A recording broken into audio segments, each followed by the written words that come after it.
여러분 안녕하십니까? 광주 MBC 5시 뉴스입니다. 곡성과 구례 등 전남 4개 시군에 올 들어 첫 폭염특보가 발효됐습니다.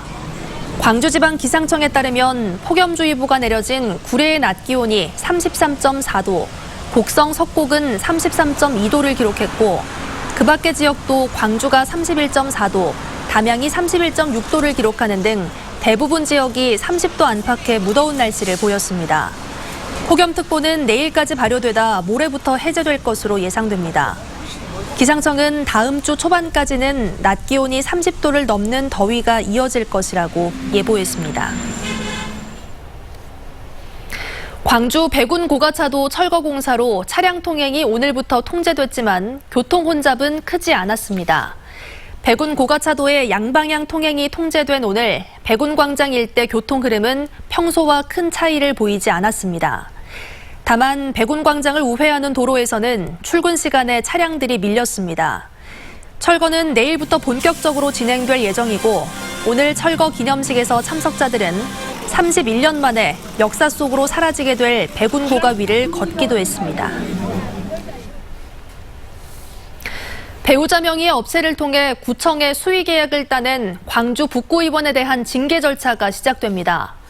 더불어민주당 광주시당은 부적절한 계약으로 물의를 빚은 북구의원 A씨를 시당 윤리심판원에 회부하기로 했습니다.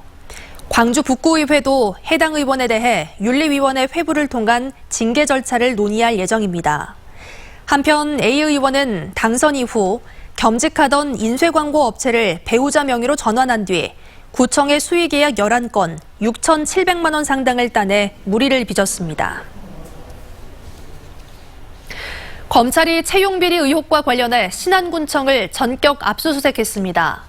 광주지검 목포지청은 오늘 오전 검사와 수사관들을 신안군청에 보내 군수실과 행정지원과 등에서 채용 관련 서류와 휴대전화 등을 압수했습니다. 이번 압수수색은 신안군청 임기제 공무원 채용과 관련한 투서가 검찰에 접수돼 이루어진 것으로 알려졌습니다. 해남에서 전처의 차량을 들이받아 숨지게 한 50대가 살인 혐의로 구속됐습니다. 해남경찰서는 전처의 차량을 들이받아 4명의 사상자를 낸 운전자 51살 A씨에 대해 어제 살인 혐의로 구속영장을 발부받아 조사하고 있습니다.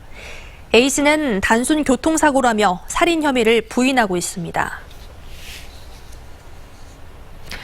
고 김재순 노동시민대책위원회는 진상조사 중간보고를 발표하고 광주 고용노동청에 공동조사를 촉구했습니다. 고 김재순 대책위는 오늘 오전 기자회견을 열고 CCTV 영상을 분석한 결과 사업장에선 2인 1조 작업 원칙이 지켜지지 않은 데다 하쇄기 투입구 덮개와 비상정지 리모컨 등 안전장치도 제대로 갖추지 않았다고 밝혔습니다. 대책위는 이 같은 조사 결과를 토대로 공동조사에 나서라고 광주 고용노동청에 요구했습니다.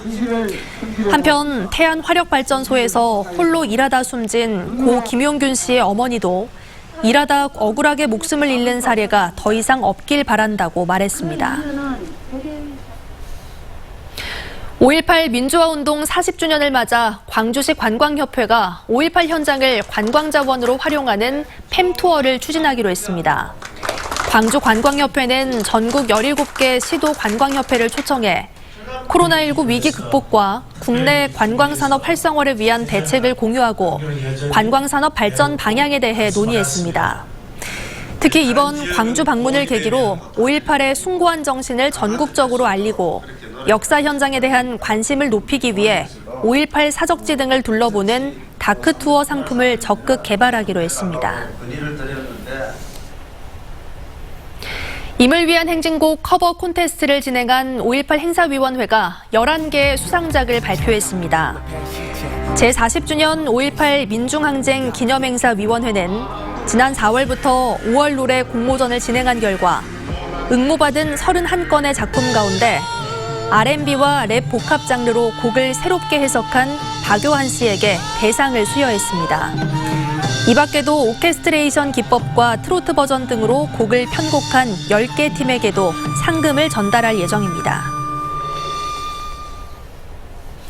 광주시가 코로나19로 어려움을 겪는 택시 운전사들에게 50만 원씩 지급할 예정입니다. 지원 대상은 지난 2월부터 5월 사이에 30일 이상 근무한 운전자로 오는 15일부터 개인 또는 법인 택시 조합에 신청하면 됩니다.